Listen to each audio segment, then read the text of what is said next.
often I say about relationships that we always find someone whose neuroses perfectly matches ours so we can do our work. Yeah. My version of that, Michael, is I say, we all marry our unfinished business. Yeah, yeah, We yeah, all it's so marry our true. unfinished business.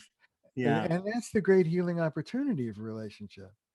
But it works differently than we think it does. You see, what we want in relationships is the divine. We really, if we're honest, we really want a god or goddess who's going to be perfect and do it for us perfectly. And what we get is an all too human, woefully limited person. I talk to the couples I work with about, I'll say to a woman, well, this is called working with the man you have instead of the one you deserve. But if you're going to work with this man, you better do this.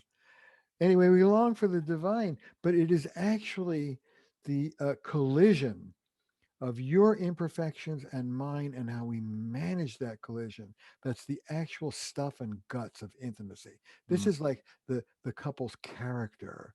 Like, how do they digest each other's imperfections and how do they work the relationship? How do you make things better in your relationship? Most of the couples that I come to see me, and I see couples on the brink, are all missing what I call a mechanism of correction, repair. It's like no steering wheel.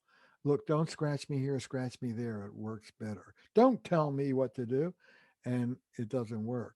If you don't have a mechanism to assert your voice in the relationship in a way that can be heard and adjusted to, you're in trouble. Whether the trouble is now or 10 years from now, there's Mm. going to be a bill that comes due. All relationships are about harmony, disharmony, and repair. Closeness, disruption, return to closeness. It's that move from disruption into repair, which is where all the skills come in. But it's that move from disillusionment to repair, which is when we tend to get triggered and our old stuff takes over and skills go out the window and we never get to repair. Beautiful. Yeah, so much there. It seems that when often we start a relationship is where the real issue is, that we have this expectation that this other person is going to fulfill my needs, that we're going to be happily ever after, and now I'm going to be happy because I've met my soulmate. Talk Yeah. about that impetus for getting into relationship.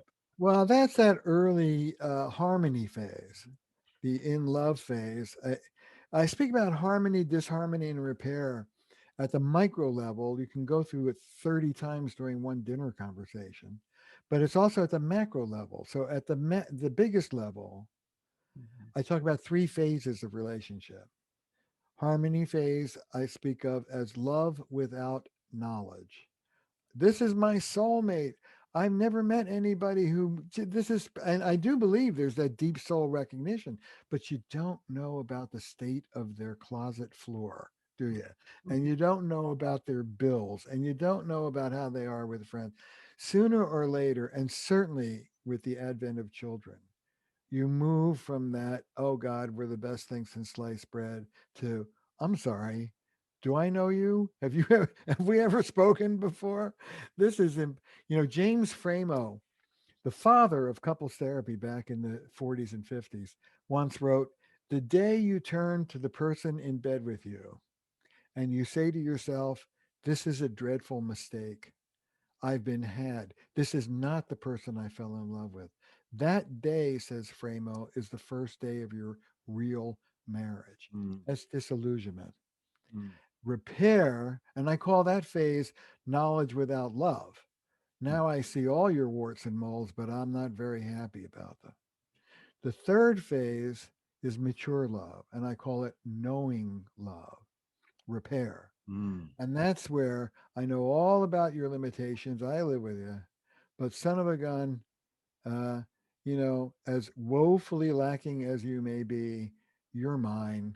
Come on in. Let me pour you a cup of tea. I love you. That's mature love. And our culture worships the harmony phase. Our culture doesn't even acknowledge the disillusionment phase or tell people what to do about it. we're on our own. You know, a great relationship is one where there's never any conflict and there's never any distance and everybody's just perfect with each other. I like to say, you know, you go to a party, right? And somebody says, "Oh, there's Shirley and Steve. They've been together for 53 years and they've never fight and they love each other and they have better sex now than they did when they were 17." Just once, I like to go to a party and I like to say, "Hey, there's Sally and Steve. You know, she left him for a couple of years in the middle of their marriage. He had an affair.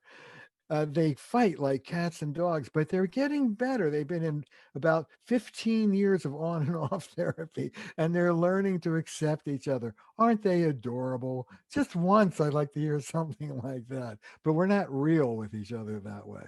It's all harmony, harmony, harmony. And that cuts the legs out from under our skills of repair. This culture does not teach us how to move from disillusionment into repair. It doesn't acknowledge that that movement exists to begin with.